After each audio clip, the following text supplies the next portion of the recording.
This channel is for adults and not for kids. Hey guys, thanks for stopping back by. I have a stack of movies that I wanted to show you guys. This is a stack of films that I like to get through before Halloween, before the big day. You know, when somebody asks me, well, what do you watch during the Halloween season? It's pretty much the same shit I watch all year round. Horror movies, monster movies, science fiction, martial art films. It's just during the Halloween season, it's more of it. I turn it up to 11 and it's just the amount is increased.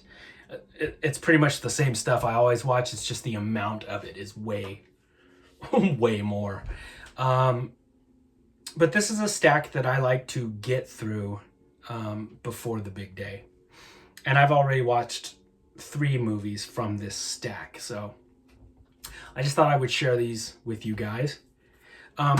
First up is, I loved this movie. I went and saw it at the theater 3 times when it was brand new. House of a Thousand Corpses by Rob Zombie. This takes place during Halloween time. If you guys watched my video about clowns, about my clown phobia, you know how I feel about circuses and carnivals and the sleazy underbelly of like carny life. Rob Zombie grew up around that shit. He used to be a carny with his parents and his little brother. So he and his little brother grew up, hanging out in the fun houses, in the haunted house rides, seeing all the props and the brightly colored lights, and just sort of, being around the carnies and the clowns and the hucksters and all that shit, just sort of like absorbing this like crazy underbelly, white trash, fucking twisted culture, along with being a monster kid, along with loving all the same stuff that we love. I mean, he watches and collects all the same shit that we do. Rob Zombie is pretty much a monster kid that made it big. I love his music. I've loved his music for forever, since White Zombie, through his solo career.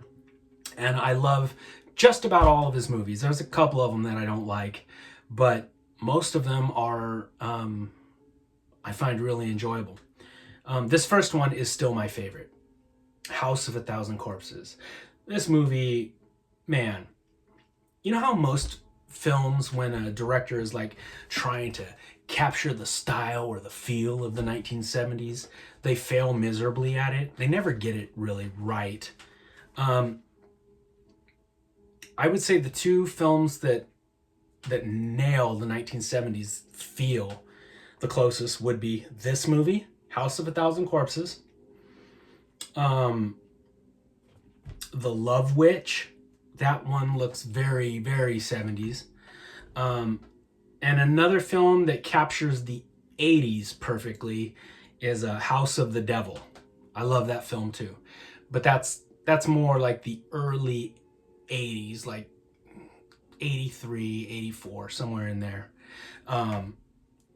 But yeah, I would say those 3 films are throwback films that actually capture the spirit of the decade they're going for.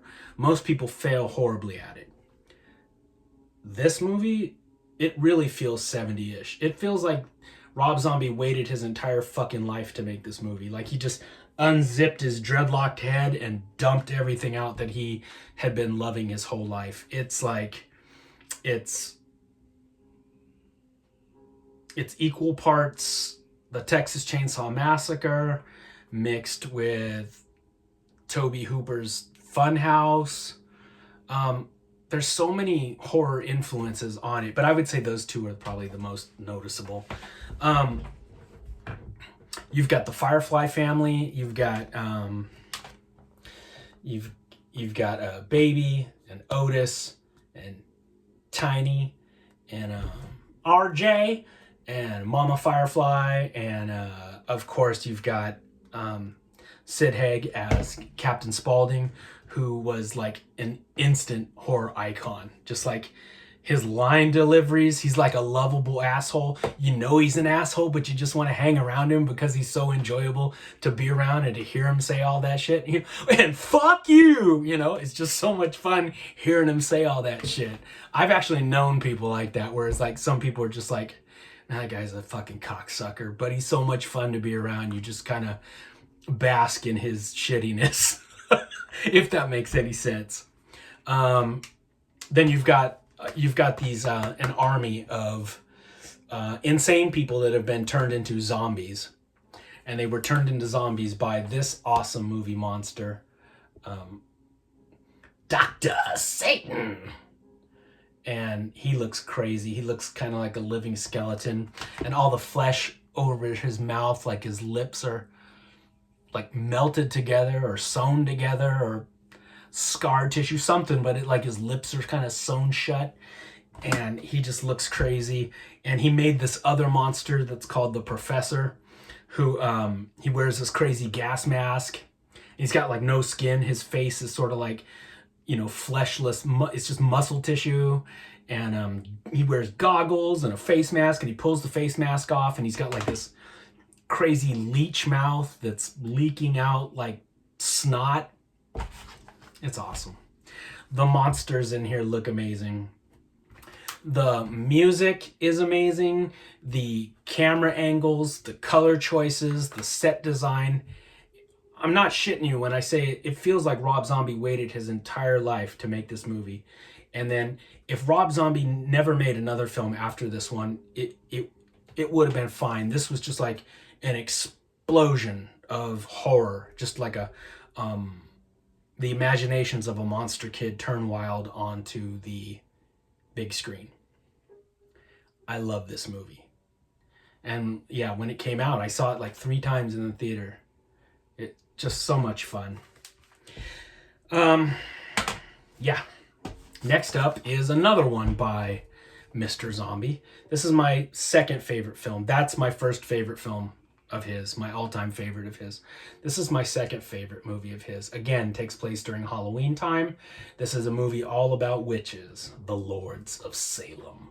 Of course, it takes place in Salem, so of course it's all witchy. It takes place during the Halloween time, so it's very fall-like. You've got brown, golden, orange leaves everywhere on the ground. There's shots of cemeteries. There's, you know, real shots of Salem, the town. When you do see the demons in this movie, they look really crazy. Their faces are all kind of like melted, burned up scar tissue. Kind of like a representation of the witches that were burned at the stake. It's very spooky. It has an awesome downer ending that I think, you know, modern audiences are so used. There's just a bunch of candy asses that are so used to being spoon-fed, and they all want that fucking happy ending. So when the monster wins, when the bad guys win sometimes, they're all like, oh, I didn't like that ending. Those are the same pussies that cry about the ending of The Mist, which I love that movie. I love it for its fucking ending. That's an amazing movie, and I'm glad it ended the way it did. It was awesome. It's awesome to have a director that has balls that big that'll end it that way. You know why people are still talking about that movie to this day? Because of that ending. If it had this happy ending where the mist all blows away and they're all like, golly gee, we ducked those giant Cthulhu-like spider things, nobody'd give 2 fucks about that. But that movie ending gives it part of its impact. It's an awesome movie with awesome visuals, super cool looking monsters. It's a Stephen King story. Takes place in a 1970s grocery store. It's filled with all this awesome stuff, and it's got this amazing ending. I just don't understand modern audiences. Anyway, those same people, those candy asses that are upset about the way The Mist ends, they're upset about the way this one ends too, because the witches win in the end. And, you know, they're just left upset because it wasn't a happy ending spoon-fed to them. Easy, John. Fuck. Okay. Next up. Okay, so I know I haven't upgraded to the Blu-ray yet. I know this is just the DVD version. I'm sorry. I still have to upgrade this one. It's hard fucking upgrading your entire collection. Um, Trick or Treat. I love this movie. This movie screams Halloween, obviously. You've got this little monster, the living spiritual embodiment of Samhain, of Halloween itself, Sam. It's got like 4 or 5 interlocking little stories. So it's an anthology movie, but it's different than Creepshow, whereas Creepshow was a horror anthology movie, but none of the stories were really interconnected. I mean, they all took place kind of in the in that Creepshow comic book that you kept seeing in the movie, but none of the characters really interacted with each other, unless you count that that ashtray that pops up in every story in Creepshow. But this one is more akin to Pulp Fiction, whereas the characters from each of the individual stories, they all sort of are like interwoven into each other's story. They all, you've got the hot chicks, the Hooters girls that are really werewolves, and then they interact with the this one and this one. The teacher that cosplays as a vampire, he's a serial killer, and he acts like a monster until he bumps into the real deal. You've got this awesome story with these kids, these poor kids, they're like retarded kids that are in like the 70s, and they're in those like 1920s, 1930s looking Halloween costumes, which are fucking nightmare fuel. And this asshole bus driver murders them all. That's probably my favorite story as far as looks, because like the entire segment is filmed in like this, like they color graded it sort of like a yellow, like an orangey yellow. Like everything in the screen is like it just reeks of Halloween. Like just everything is oranges and yellows, and everything's really bleached out. And yeah, that one just looks like Halloween. This whole movie is so much fun. Super enjoyable. Yeah, Trick or Treat. This is a fun one. Very, very enjoyable. And like I said, it's a horror anthology, but it's more akin to Pulp Fiction than it is to Creepshow, which Creepshow is another amazing movie. Okay, Trick or Treat. Okay, up next, these 3 films I save for actual Halloween night. I watched these 3 films on Halloween. 1978, the horror classic that changed everything. John Carpenter's Halloween. There's not too much I could say about this movie that hasn't been said 5 million times. It's amazing. It changed everything. Created a horror icon. Gave John Carpenter his career. It's an amazing movie. Amazing music. Made on a shoestring budget by a bunch of people that wanted to make a cool movie. And it has, stood the test of time. It is an amazing movie. I love Halloween. Yeah, there's not... What can I say about Halloween that hasn't been said before? You guys know everything about it. I know everything about it. It's amazing. It's a must watch. Okay. Halloween 2. I love the original Halloween. I really, really like Halloween 2. It's not a John Carpenter movie. They introduced that fucking stupid storyline where she, Jamie Lee Curtis is Michael Myers' sister. It's so stupid. But it's a really enjoyable movie. It's got fun kills. I like it because it takes place in a dark, spooky hospital during Halloween time. So in my early 20s, I used to work at a convalescent hospital, which is pretty much the last place you go to before you die. It's full of old people that are there just for a short while, and there would be like 2 or 3 people that died there a week, always, and there's always somebody new. That place is fucking haunted, and I'll have to tell you guys some of my ghost stories, but no shit, that place is haunted, and I've got some good stories to tell too, some crazy shit. But at nighttime, when all the patients are asleep, all the hallways are dark. They pretty much turn off most of all the lights. It's very darkly lit. It looks just like the hospital scenes in this movie. You've only got like a couple nurses or a couple CNAs working, and you've got, all the patients' rooms are black. They're all dark because all the patients are sleeping. And you've just got a few people working there, working the night shift, and it's pretty spooky. And yeah, some crazy stuff, spooky stuff that I witnessed, I'll have to tell you guys about in another video. If you guys want to see a fun video like the carnival stuff I was mentioning, find my video about clowns and circuses and carnivals and my fear of clowns. But I'll make another video about my actual ghost experiences working at the hospital. Freaky shit. Halloween 2, that's another must watch. And of course, the redheaded stepchild, Halloween 3, which this movie, over the past 9 or 10 years has enjoyed a renaissance of people appreciating it for it being a fun, enjoyable movie that it is. This is a good time. Just like everybody else, when I was a little kid, I was disappointed in this movie because there was no Michael Myers in it. I get it. If it was called something like Shamrock or Season of the Witch or the Curse of the Runes or something like that.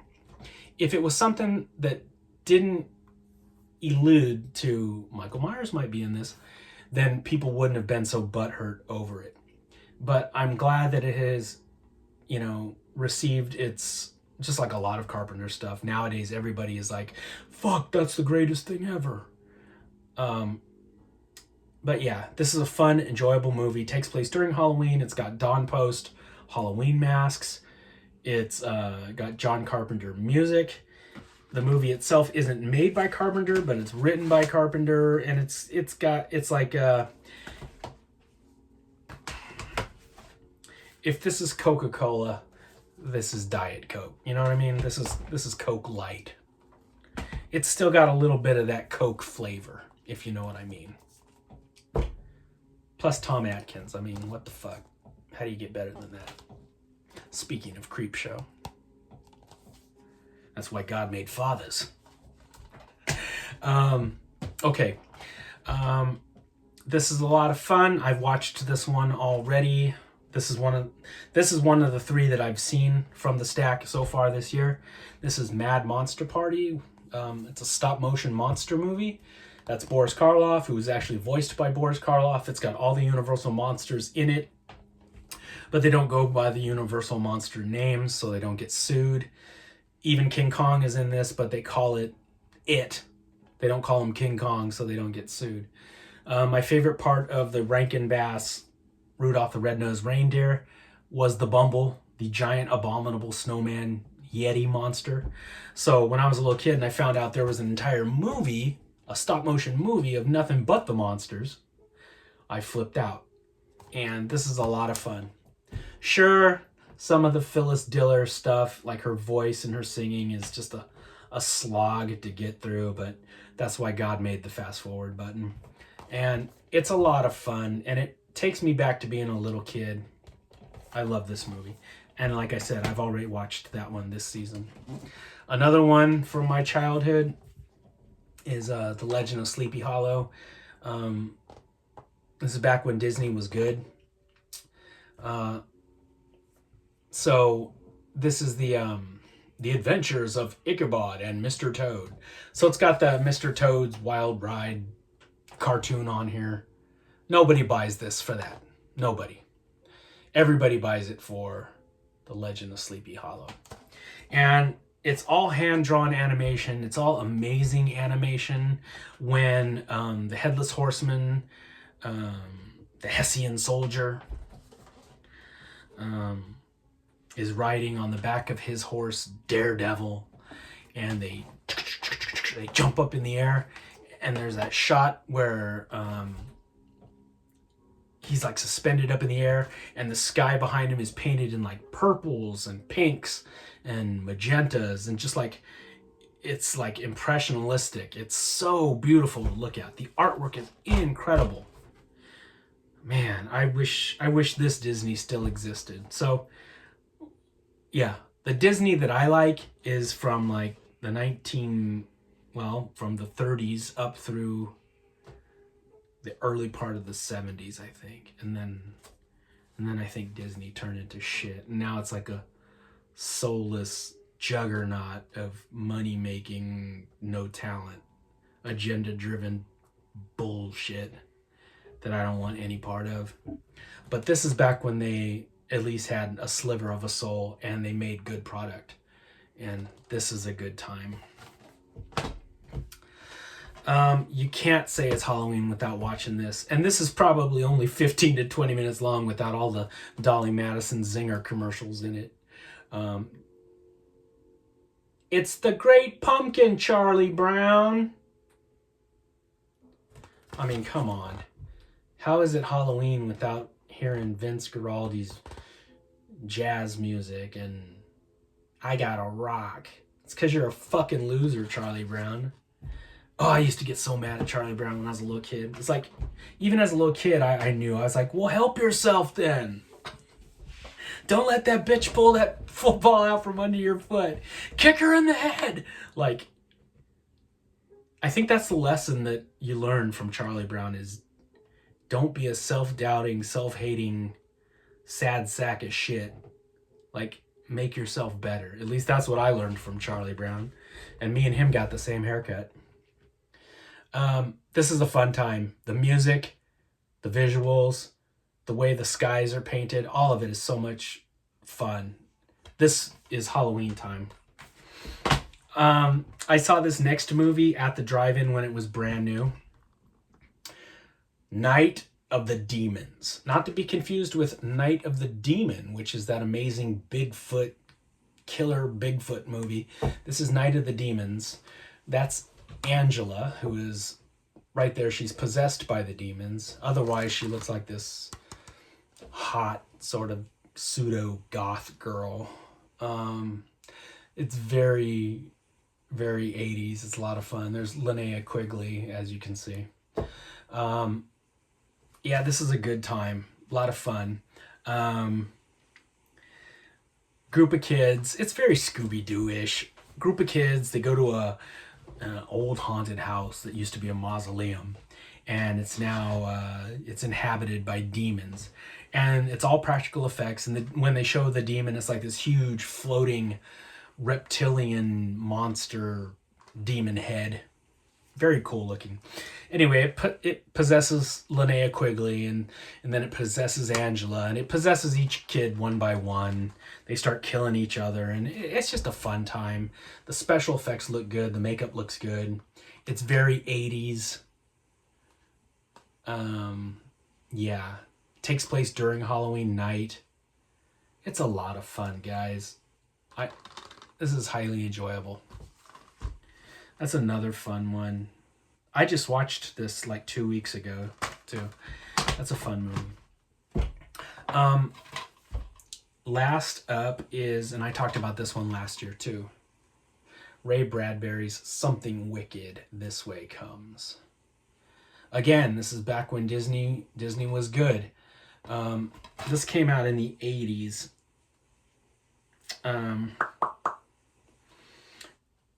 It's got Pam Grier in it. Amazing, beautiful Pam Grier plays this mysterious, like, spiderweb lady, witch. this takes place during Halloween time, during the fall. There's pumpkins, there's leaves on the ground. It's very it's sweet. It's a very, this is a good movie to show little kids who will have that little sort of horror glimmer in their eyes, that you know that you want to expose it to them a little bit at a time. This is a good starting place. It's just spooky enough for the little kid to get kind of nervous, but it's not spooky enough where they're gonna, you know, fucking go crazy. But this is a lot of fun. Very enjoyable.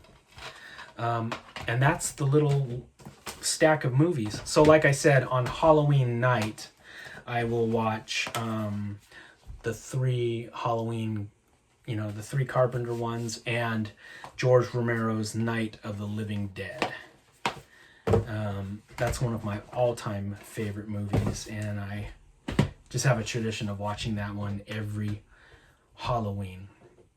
So that is the little stack that I like to get through before the big day. Yeah,